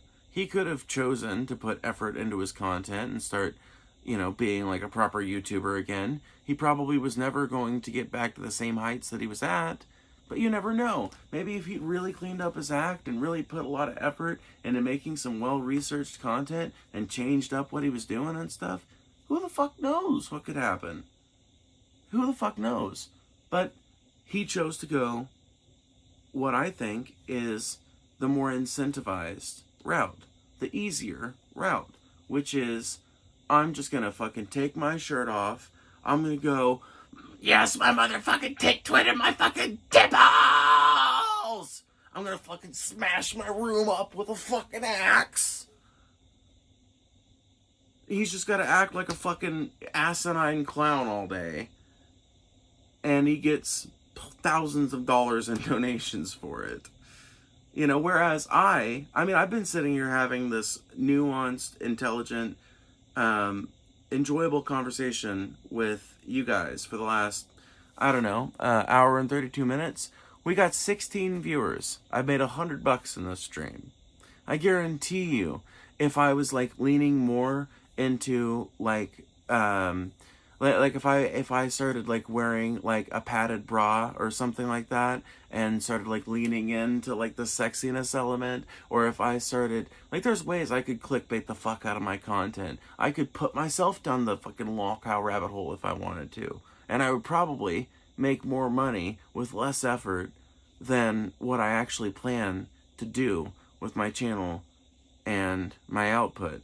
So it is definitely an active choice that some people make that is empowered, in my opinion, by the stupid, reprehensible behavior of people that are like actively paying to watch someone make a fool of themselves and put themselves in harm's way and shit. When in reality, Boogie would stop doing that shit if the donations dried up. And the donations could dry up if people grew a conscience and realize that maybe it's a little traumatizing for like a 23-year-old that has already grown up in intense poverty and abuse to be like hanging out with a crazy fucking 6-foot-tall fat guy wielding an axe at his walls, If people could grow a conscience and think about something like that, I've never donated $1 or a dime to Lolcow Live, and I never fucking will, because I don't pay to see people destroy their lives for fun and pleasure. But I will pay gladly to hear someone rip on somebody who's stupid and attempting to make money off of their like verbal stupidity, right? I think that there's like ethical limits that come in where endangerment is concerned, honestly. And I think that there's obvious places where you're perfectly justified in, digging into somebody like Boogie or Brett. And then there's cases where I think it's like, more nuanced criticisms are important. Somebody like Shani, Rev, or Cyrax. And then there's people that I won't touch with like that kind of commentary, like Chris Chan. Because I don't think Chris can. I don't think Chris can help a fucking thing she does. I'll be right back to Lunar. I think you're right about Chris. I think she's very much stuck in her own reality, in her own head. Yeah, and I think she's about like 11 mentally, maybe. You know, like she's just not it. To me, ever since I learned about ever since I learned about Chris, I just was struck by the inhumanity of that situation, and that's how it's always felt to me, is like picking on a little kid. Have you've heard about like the whole situation, like why he went, why she was going to like jail for a bit there, like the charges that were dropped and everything? Oh, I take it you've never checked out my long form videos. Oh, I've not looked at the long form Christian. I'm so sorry. No, you're fine. If you're interested in my full thoughts, I did actually make a video about my feelings on the Chris Chan situation back when it happened, and I made a very good clickbait thumbnail, but it only got like 300 views. I'm looking for it now. I'm definitely gonna go back and watch that. Nice. Yeah, it's only like 12 minutes long, but it's basically me sitting in front of a much worse webcam and a much worse mic. And, but I can kind of paraphrase here. I think that Chris Chan hasn't done a thing in the last 20 years of their life that they weren't goaded into by a cadre of internet trolls with lives just as bad as Chris Chan's that wanted to make themselves feel better by torturing like a mentally disabled person online. That's how I feel about, like, if you look into, like, there's a reason why that case got dismissed, and from what I learned looking into it, she was goaded into oh my God, you know, girl. Like, yeah. I don't even want to talk about it, because, you know, like, the stream already only has 20 viewers, but, like, she was goaded into that shit. It was not something that was her idea. It was something that she was, like, blackmailed into, basically, which is something that the internet has been doing to Chris since she was, like, in her early 20s, because she is so, like, mentally immature, basically. She is incredibly, incredibly gullible, and the most heartbreaking thing to me about Chris's situation is the fact that she is so trusting. And her trust has been abused so many fucking times over the course of so many years that it's just, I don't know, disappointing, disheartening. Fuck, I don't even know how to describe it. Who is Chris? I don't know who that is. Chris Chan? You've never heard of Chris Chan? Oh no, Chris Chan. I didn't know she went by Chris or Christina or something. Yeah. Yeah, so it's a horrible situation, and that's basically what I say in that video. I kind of go over a little bit of the facts of the case that we had up to that point, and I talk about what her history has been like. It's basically like, my idea with that video was I'm going to try and make a clickbait video that gets people to watch. It didn't work, but that was the idea. And then the truth of the video, like the content of the video, will be me explaining for like 10 minutes that Chris has basically spent the last 20 years of her life being used and abused by internet bullies, tortured for, you know, endless amounts of time, and that there's basically not a goddamn thing she's done bad at any point that wasn't goaded on or that she wasn't blackmailed into by some fucked up internet nobody. Right. Well, I did not know. I did not know it was that bad. I got the footnotes, and I'm honestly realizing now that I'm hearing you talk about her, that I was hearing the whole story from a very biased against her opinion, and I've never actually heard somebody defend her in that manner, so I think that's super cool. I almost started tearing up, no joke. Yeah, she's definitely the extreme case in this whole walkout thing. Somebody who is mentally incompetent to really... let me just say something. Internet, in my opinion. I'll be honest with you. I see one of my family members in Christine's eyes every time I watch something she's in. There's somebody, I don't want to share her name, but like her name even starts with the same letter, and I think about her every single time I look at Christine. Very similar situations, except my family member's even younger in age, and you know, I remember resolving when I was I don't know, around 19 or 20, that if this relative of mine ever got to a point where their parents couldn't take care of them, that I would try my best to step into that role. And I can't say that I would ever be able to do the same thing for Christine, but I genuinely think that that's what needs to happen, that some person, and maybe that's what's happened now, considering that it's been quite a while since Christine's been involved in some, you know, crazy troll-led escapade. As far as I know, Chris is now with somebody, and they're apparently like a legit person who's actually like cool to them, and is kind of like a manager of their content and stuff. And that is that to me is like the best resolution you could have to Christine's story, because she's not the only person out there who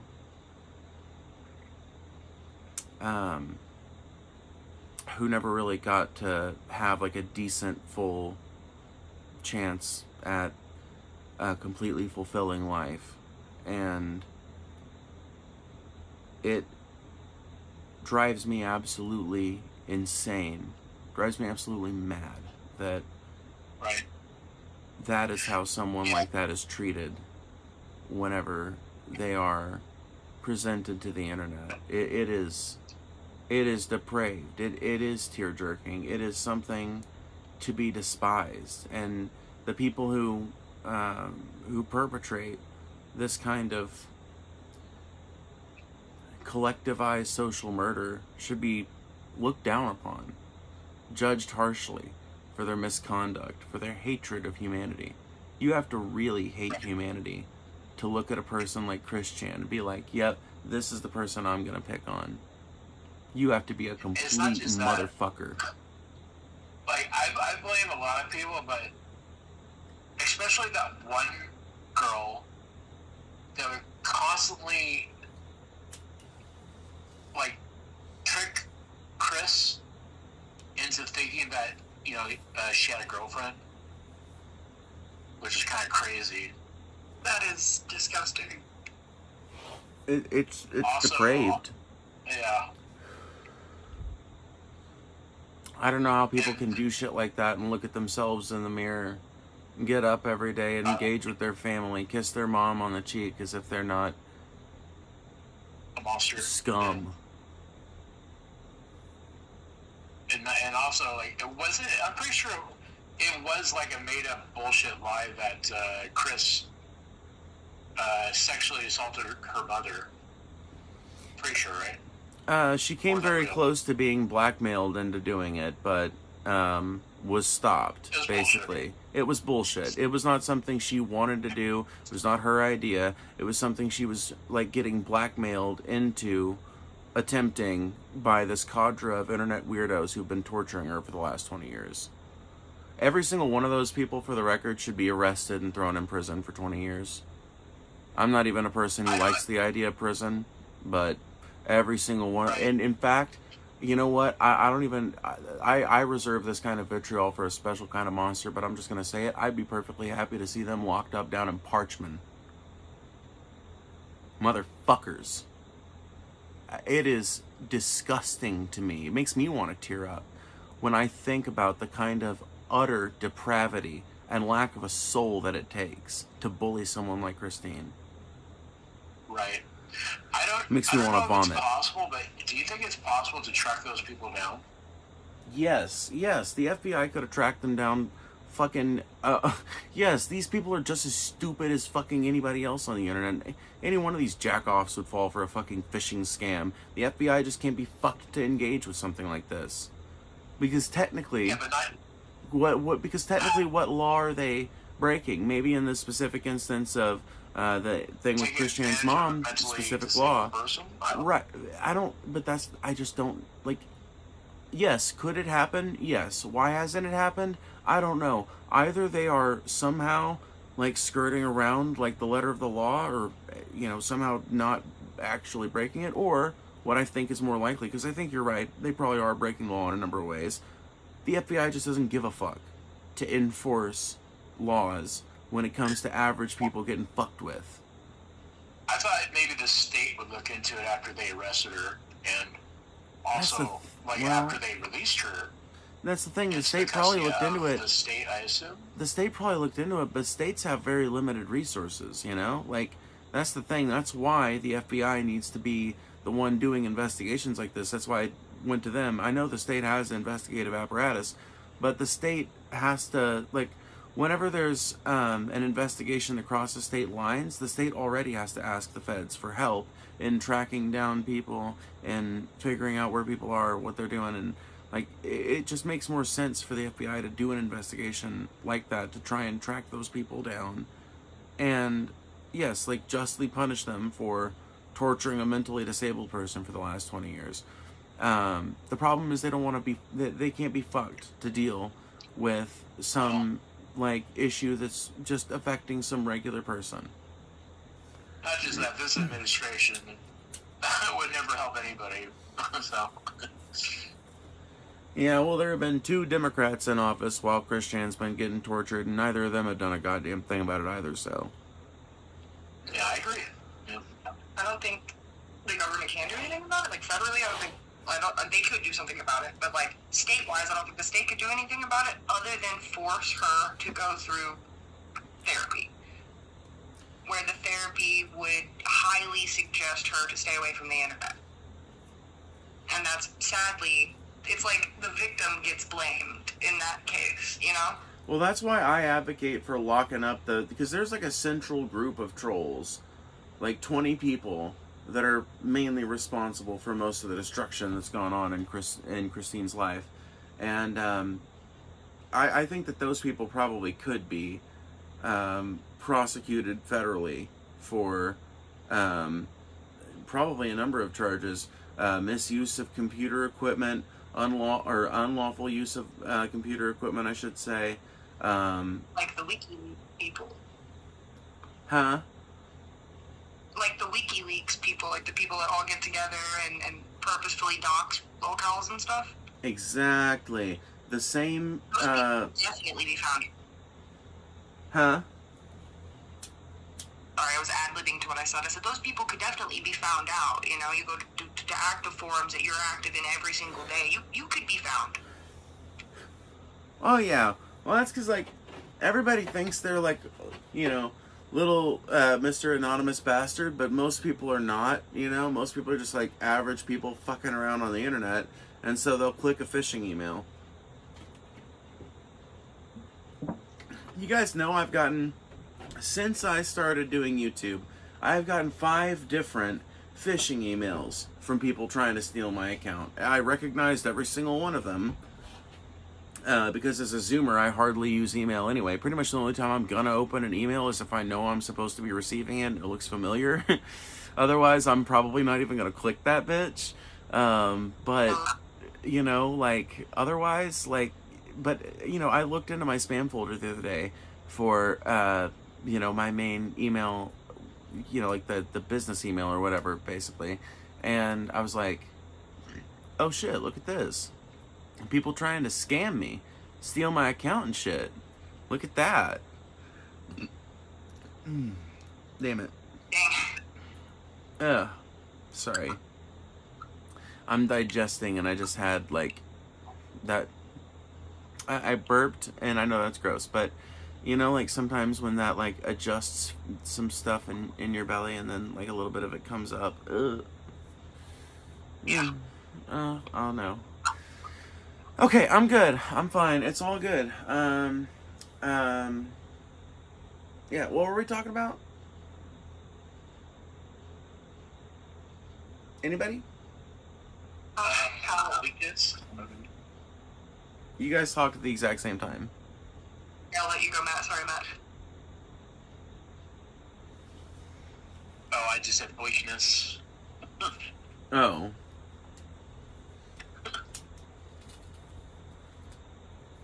Yeah. We thought you had something insightful and intelligent. Sometimes I do, sometimes I don't. I don't know what to say about this other than people suck.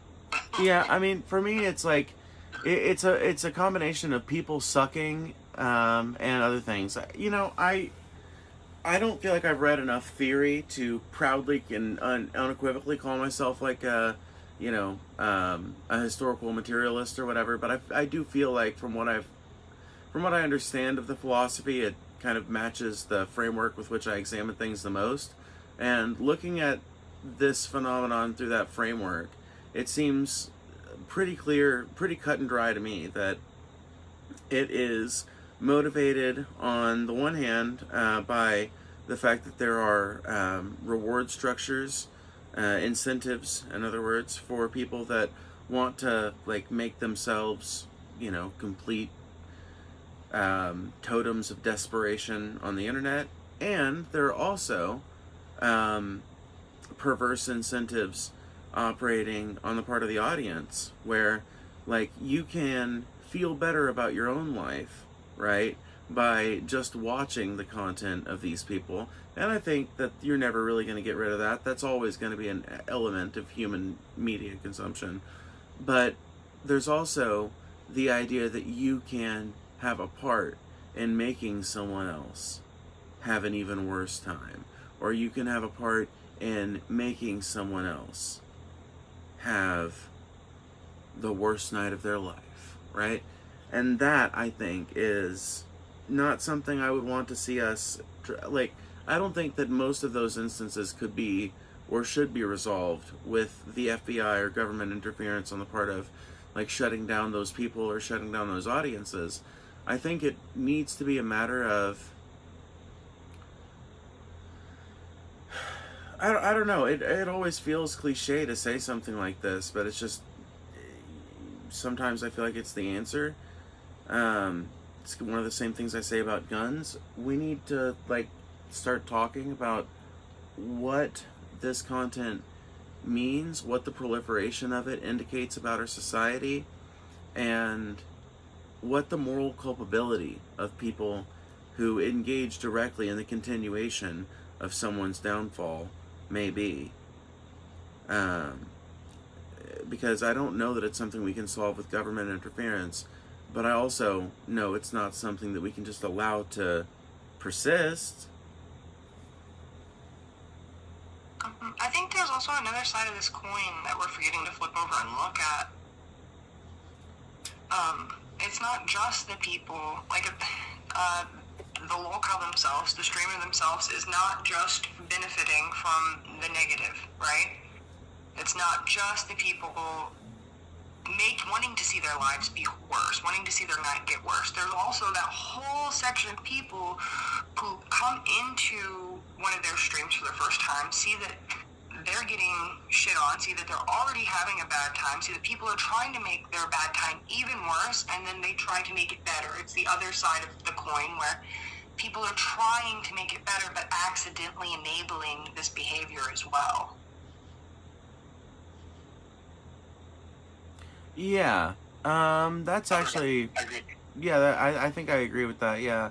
And that's a touchy one, isn't it? That's perhaps the touchiest subtopic of them all, because on the one hand, if I understood correctly, which my stonery brain might have phased out at a moment or two, but I think I got what you were saying, and that's why you don't want to give them beer or whatever, but you want to see them get better, so you give them some money. You know in the back of your head that it might get spent on liquor, but there's also a part of you that hopes that your impassioned plea in combination with some money might lead to some change. And I would also kind of argue that that is... Let me put it this way. I would have a serious problem, I think, if I found out that I was friends with somebody who was helping King Cobra JFS, like, utterly pickle himself, you know, like, to an absurd degree. But I don't think I would judge a friend that negatively if they were contributing to him for that reason, because I think that ultimately, on some level, a person's personal responsibility is a thing that has to be considered. But on the other hand,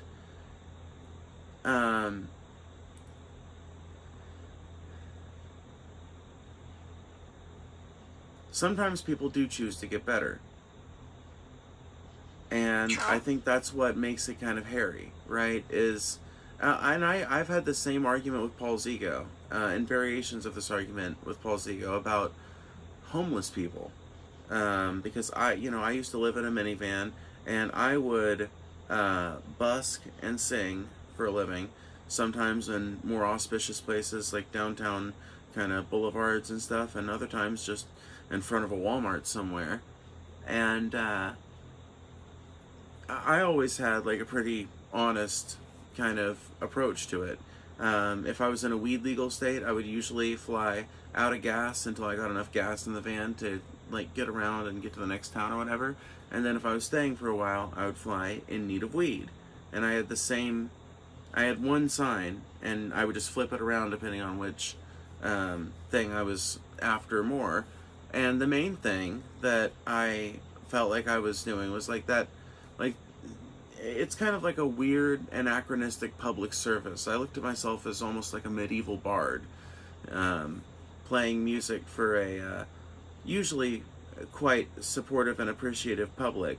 But there are lots of homeless people who are varying degrees of honest and dishonest that are doing something you might say is quite a bit less noble in some eyes, which is to say that they are basically doing that same kind of cyclical self-destruction, just without the massive internet audience. And like, the conversations I've had with him have typically revolved around the idea of like, how ethical is it really to donate to a home bum that is like clearly addicted to, like they're a hard drinker or they're on Fent or something like that. Like, what is the morality of continuing to donate to somebody after you know that there's a good chance that it's just being used to, like, maintain their condition? And I usually come out on the side of it's still ethical to donate to those people, because yes, it might get spent on liquor, but it also might get spent on food. It might get spent on a bill that needs to be paid. It might get spent on some clothes that need to be replaced, or something. And I feel like if we just dismiss the entire possibility that that kind of thing can be taken and used in good faith, then we kind of set people up to, I don't know, to be even more atomized and even less, like, considerate and empathetic towards other people. And too, in a day and age where less and less people can afford housing, less and less people can afford to live a normal life. I mean, at some point, you know, people that have enough money to do so, donating to homeless people might just be the closest thing to UBI we have for a while.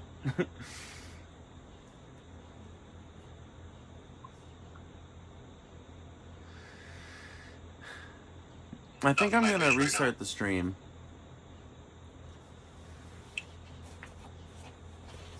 Did you say you want to restart the stream? Yes. I'm going to restart the stream. Y'all are y'all gonna be hanging out for a while? Yeah. I'm just putting food in me. What about you, Al? Yeah.